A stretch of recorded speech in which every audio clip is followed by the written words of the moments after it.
insan övladı əgər dayansa, mənəvi cəhətdən dayansa, geriyə gedəcək. Ona görə də əxlaqi cəhətdən biz baxdığımız zaman, mənəvi cəhətdən baxdığımız zaman dayanmaq elə geriyə getmək kimi bir şeydir. Hərəkətsiz qalmaq elə geriyə getmək kimi bir şeydir. Peyğəmbərimiz buyurur ki, 2 günü eyni olan aldanmışdır. 2 günü eyni olan. Yəni mömin daim inkişaf eləməlidir. Ramazan ayında da inkişaf eləməlidir. Şəvval ayında da inkişaf eləməlidir. Elə digər aylarda da. Bəli, digər aylarda hamısından, bütün aylardan istifadə eləməli, daim Allaha doğru, Allaha tərəf getməlidir. Necə ki Allah Teala Quran-ı Kərimdə buyurur ki, "Fəfirru ilallah." Allaha tərəf qaçın.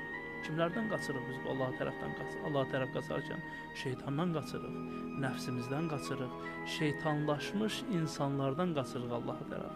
Allah da deyir ki, mənə tərəf qaçın. Ona görə də hər bir ayda biz Allaha tərəf qaçmalı, Allaha tərəf getməliyik.